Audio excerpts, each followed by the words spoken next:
Good day, ma'am. Good day, everyone. Today we will tackle about Chapter 9 entitled Geographic Information System. But before that, I am Ana Landichur Yoha, the first reporter.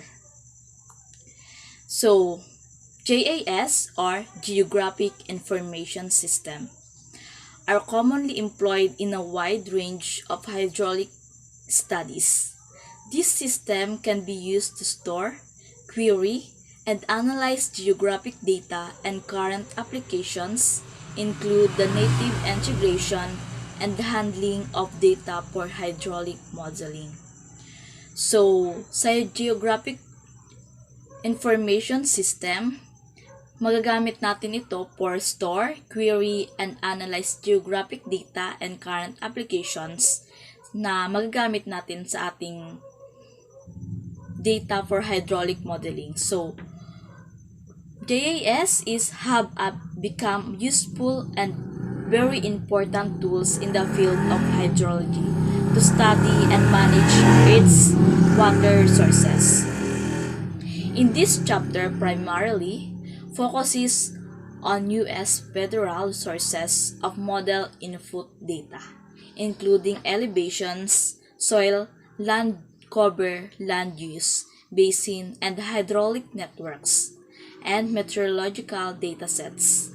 JAS applications in hydrology and future direction in the fields.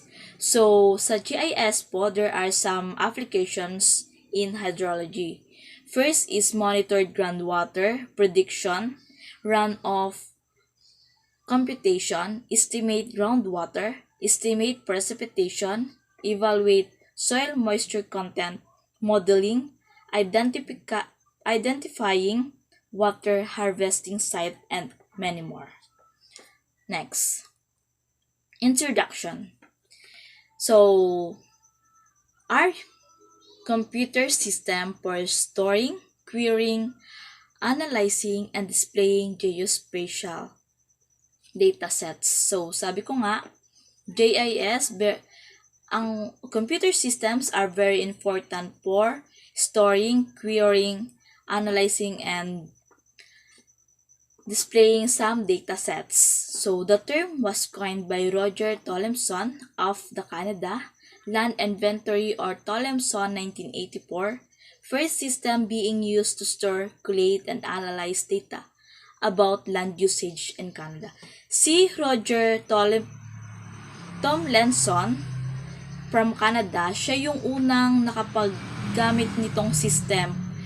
Ginamit niya to for storing, collate, and analyze data about the land usage of the Canada. Environmental System Research Institute or ESRI provided an influx of spatial data processing capabilities available to both businesses and private users. So, influx means the coming out or the coming out of the data processing capabilities available to both businesses and private users. Another one began creating topologically integrated geographically encoding and referencing it, in the other word, Tiger files in 1980s, first publishing them in 1990 decadal census. So Tiger means topologically integrated geographically encoding and referencing, while ESRI is Environmental System Research Institute. Next. So, this concept enables the analysis and display of geographic data, and at the core include. So, we have three basic principles of JAS. First, data models, coordinate systems, the relational attributes of the datasets. First, we need to focus on data models. Data models are the ways to store and display geographic datasets, include discrete object models or vector data models and field-based models or raster data models. So, Discrete object models means are also known as the definable boundaries, easy to define precisely where the object begins and ends. While vector data models, it is based on the assumption that the Earth is composed of discrete objects such as trees, rivers, lakes, and etc. Next is field-based models. Field-based models can, in principle, be employed in the representation of any space, including the space of the human brains and the surfaces, or other known as one of the two ways of the conceptualizing the geographic world. So, the last one is raster data models, which means it is very useful for storing data that varies continuously as in an aerial photography. An aerial photography, we tackled already on our highway. So a satellite image, a surface of chemical concentration, or an elevation of surface. So from the word area photography, maalala natin yung tinakald natin sa highway ng other groups. Next is coordinate system. Coordinate system are in essence location, reference system, and can be used based on a 3D ellipsoid or geographic coordinate system or flattened to a two-dimensional plane projected coordinate system. So when we say coordinate system, it will be based on 3D or two-dimensional plane projected coordinate system. The last one is relational attributes of the data sets. It is the ability to perform such queries is premised on relational aspect of linked geographic shapes and their many attributes which can be stored as numbers, text, dates, and a range of other queries-able formats. So, dito sa relational attributes of datasets, papasok yung how we can perform queries in a premise and the link of geographic shapes, features, numbers, text, dates, and other ranges or formats. 9.3 Data sources and characteristics. This data form the input elements of hydraulic models within GIS as well as standalone environmentals, and they can represent relatively static layers, periodically updated information, and real-time feeds. So, dito sa data sources and characteristic, yung ating mga data forms and input elements for hydraulic models. So, as we applied it on JAS, mas ma-represent niya yung relative static layers or the updated information and the real happenings in our Earth.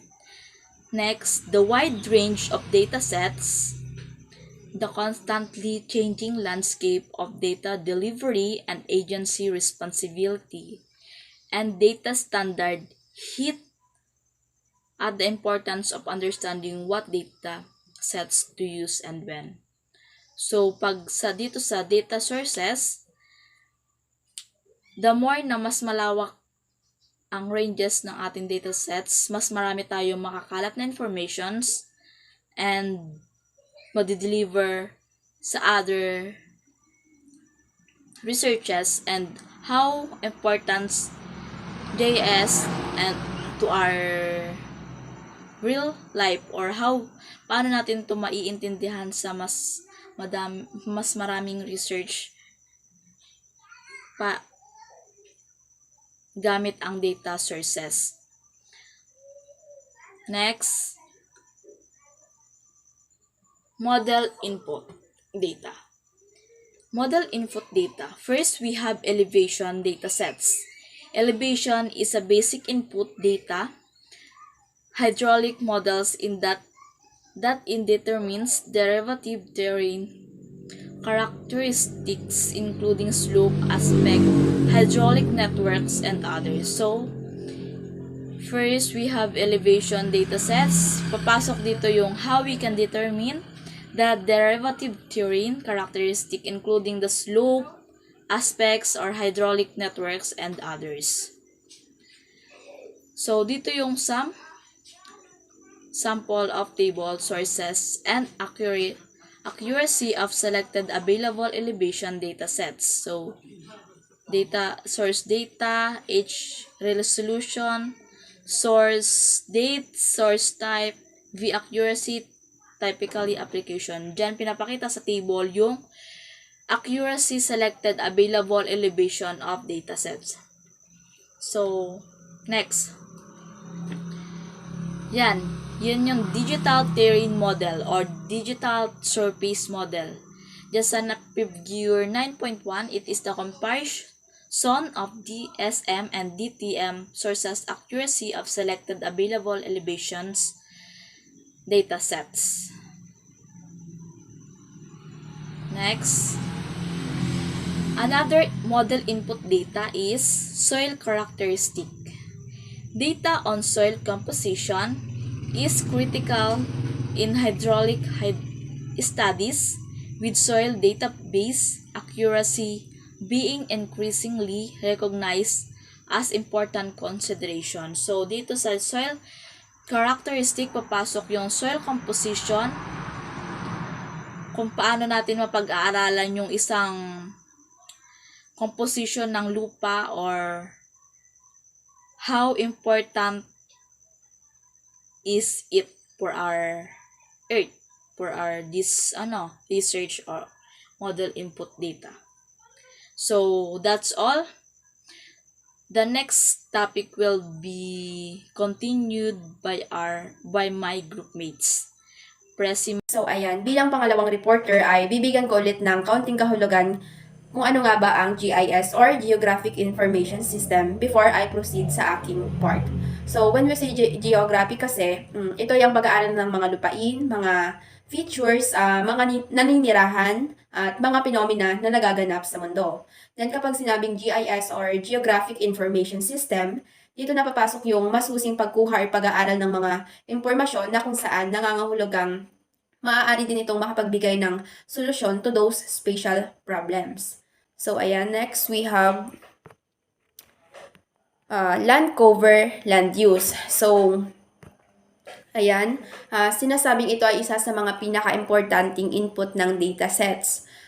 Sapagkat from GIS, kinakailangang malaman or makuha ang dataset ng land cover.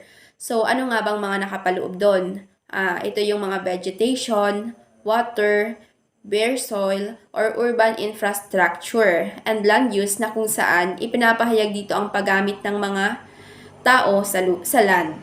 And as a part of GIS or Geographic Information System, isa ito sa mga kinakailangan nilang malaman. Next, we have basins and hydrological network.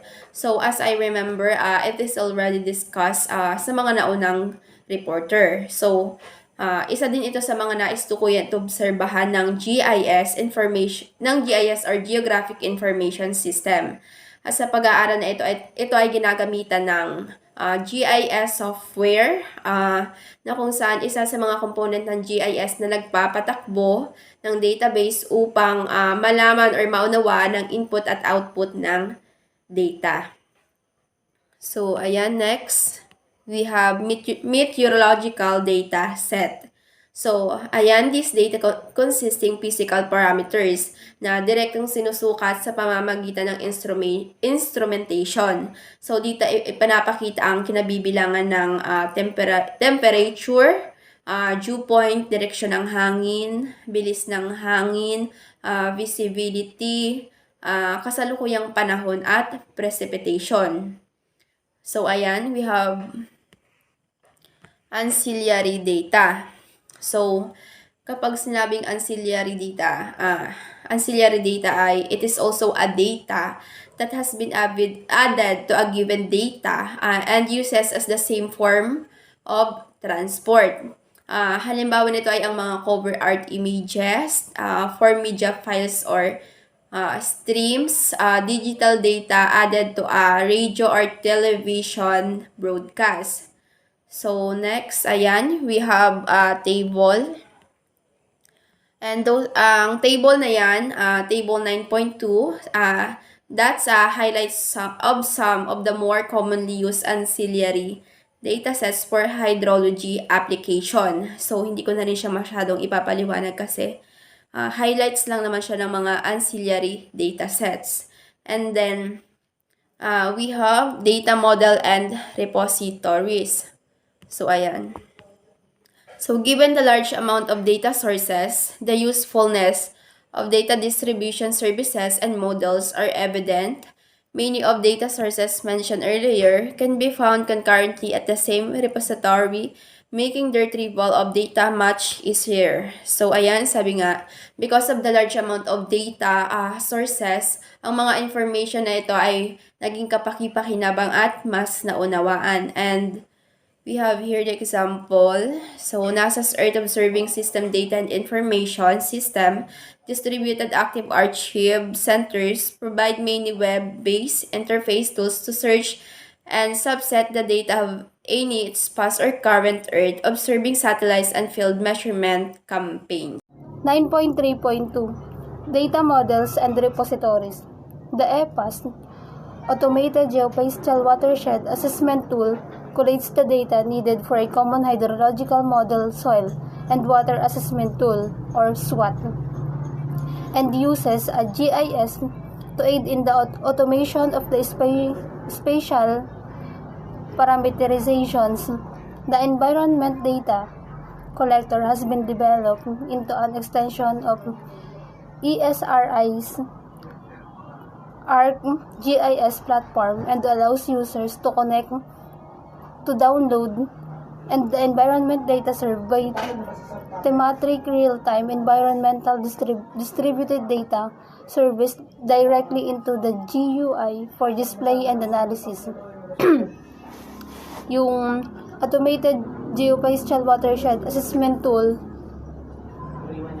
dinisign ito para makatulong para sa pag-manage at pag-analyze ng water quantity at water quality ng watershed.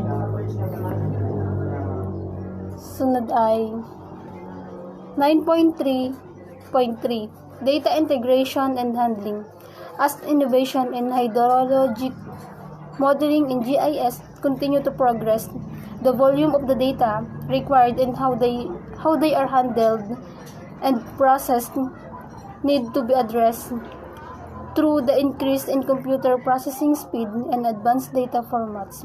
Example, Network Common Data Form will most definitely end in overcoming these challenges.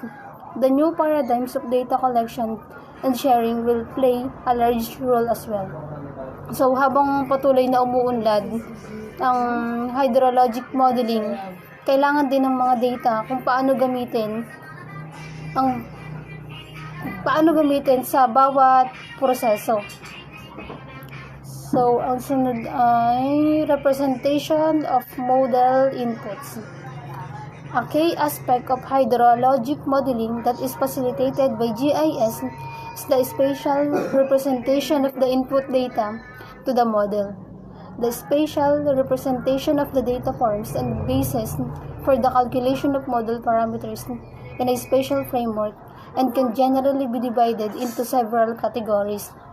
So, yung una ay precipitation data, surface parameter, and watershed representation for distributed modeling.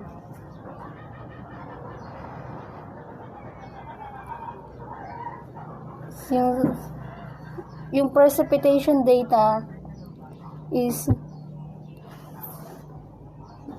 first among the parameters are the climatic variable that are to be employed by the model, including not only precipitations of a minimum but also temperature, solar radiation, relative humidity, and wind speed if evapotranspiration is to be estimated. For large scales ng parameter modeling, Tison polygons or Voronoi diagrams have historically been employed in figure 9.2. So, ang una sa parameter ay ang variable na climatic na ito ay ginagamit nila hindi lamang sa pinakamababang lugar, kundi ginagamit din nila ito sa temperature, solar radiation, relative humidity, wind speed, at evapotranspiration. So, yung pangalawa doon ang surface parameter. The second important spatial coverage in the database is the topographic distribution. Topographic data are displayed in some form of digital terrain model, either in raster or vector format. The digital maps have a base spatial resolution of 30 meter with a contour interval of 10 feet or 3.3 meters and RMSE vertical accuracy of 1/2 of a contour. The recent advent and widespread adoption of LiDAR technology for a topographic mapping has the potential to greatly facilitate hydrologic modeling. With LiDAR, it is possible to produce topographic coverage at practically any desired resolution with term-reduced vertical accuracy. Good day everyone, my name is Josa Sakdalan. My topic starts with watershed representation for distributed modeling. Geographic Information System or GIS is important and useful in the field of hydrology. Ginagamit din ito to study and manage the Earth's water resources like oceans, aquifer, rivers, lakes, and etc. There are a number of ways that a watershed can be represented in a GIS for modeling. The first one is to use the GIS to gain the most realistic representation of basin physical characteristics in space, which will exert a profound impact on the modeling approach and setup. The second one is to employ a simplified representation of the watershed that will lead to a more straightforward model. Straightforward like more uncomplicated or easy to do or understand model. Various procedures have been developed to map watershed surfaces and channels into rectilinear planes. When we say like rectilinear planes, ito yung plane figure or shapes which sides are right angles. Some examples of these are square, rectangle, pentagons, and parallelograms. As outlined by Lin and Woolheiser 1977 and Gu and Urbones 2009. Yung central idea is that the planes conform to the actual topography of the basin to the extent possible, with runoff routed from planes through their successive downslope planes depending on slope, aspect, and also yung relative roughness principle. So we have here figure 9.4 and figure 9.5. As you can see, in figure 9.5, in some areas it is more detailed than figure 9.4. So dito naman, mapapansin natin na yung grids ay nag-overlay siya sa basin, and also yung elevation ng each grids dito ay malinaw, so hindi na natin kailangan na gumamit pa ng map. Model GIS interfaces.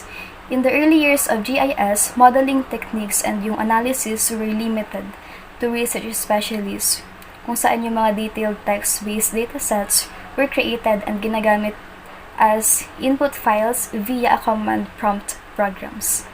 So, alam naman natin na there are some studies that are appropriate or necessary for each year level. So sa college or research-oriented agencies, yung applications of GIS were usually only found. The introduction of the Graphical User Interface or GUI drastically changed the way GIS is used, as it did most computer applications. Native GIS functionality. It is said here that this chapter has outlined the range of ways that GIS is used to aid or help in hydrological analysis and design, and also on identifying how functions such as delineating a watershed can be performed on any complete GIS platform.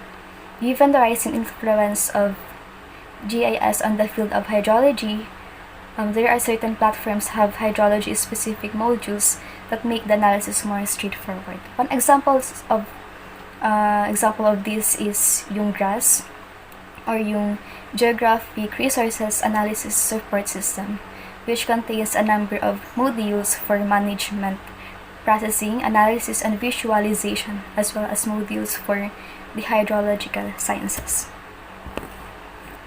Hydrology wrappers and toolkits for GIS applications.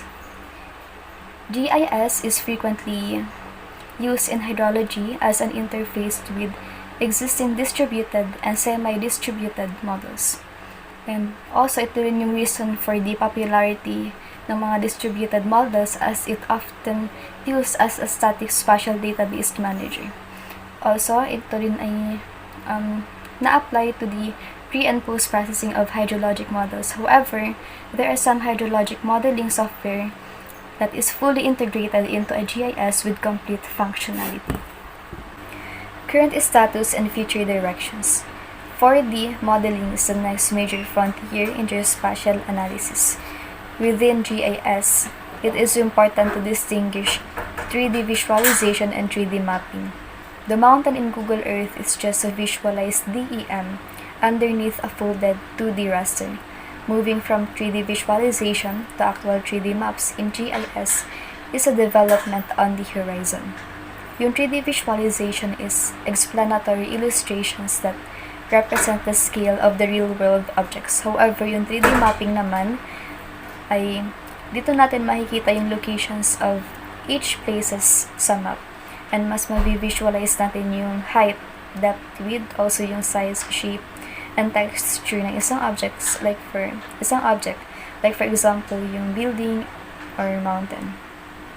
Fundamentally, a database management system, or DBMS, the snapshot approach remains a widely used method, though the incorporation of time in GIS has been near the top of the GIS research agenda for more than 30 years. This consists of a set of conceptual model out routines implemented on a common platform and linked to global and local datasets through web standards provided by the Open Geospatial Consortium. Web-enabled models are a promising approach to process large and distributed datasets. For additional information, yung DBMS is a collection of programs that enables users to create and maintain a database. It provides tools for adding, storing, changing, deleting, and retrieving data. So that would be all. Thank you for listening.